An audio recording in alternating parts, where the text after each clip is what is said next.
In the harshest corners of heavy industry, searing heat, relentless friction, and chemical attack that eats through metal, most materials soften, warp, or wear away. Holding its shape against all three is a single, unassuming cylinder of advanced ceramic. Stay with it, and watch one component keep working long after the rest give in. What makes this ceramic unusual starts with how little it weighs. At roughly 3.2 grams per cubic centimeter, it is far lighter than common oxide ceramics, yet it still carries heavy mechanical loads without flexing. Less mass means less inertia in spinning assemblies, and smoother, faster rotation. Where most ceramics are prized for hardness but feared for brittleness, this one resists fracture. Flexural strength sits between roughly 700 and 1000 megapascals, and fracture toughness reaches 6 to 8, high enough to absorb sudden shocks that would shatter an ordinary ceramic part. Heat is where the material truly stands apart. Its thermal expansion is remarkably low, about 3.2 millionths per degree, so it barely grows or shrinks as temperatures swing. That steadiness lets it survive rapid heating and cooling that would crack other ceramics, and it keeps working at temperatures reaching well past 1000 degrees Celsius. Two more traits round out the picture. The surface is extremely hard, close to 1500 on the Vickers scale, so abrasive flow and sliding contact barely mark it. And because the material is chemically inert, acids, alkalis, and molten metal leave it untouched. It also blocks electrical current, isolating components where that matters.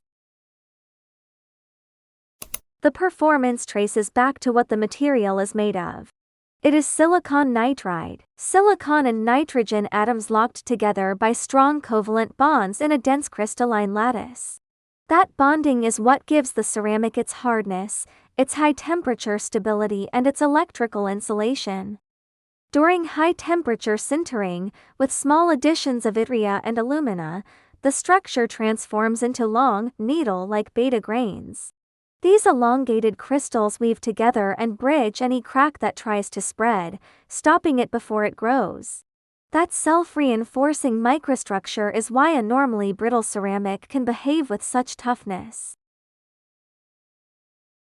No two assemblies are identical, so the sleeve is built to drawing rather than to one fixed size.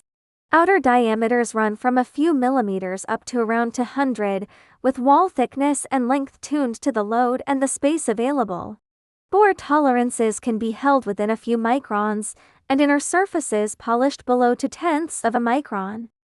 Beyond raw dimensions, three things can be tailored: the structure, wall thickness, inner geometry, and how the sleeve mounts.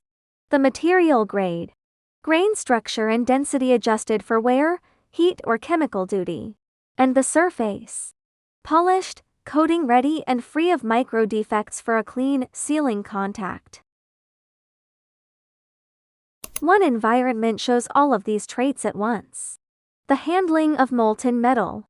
Lowered into a non-ferrous melt, the sleeve shields heaters, sensors, and feed components from heat and chemical attack. Molten metal does not stick to its surface, so it stays clean instead of clogging or eroding.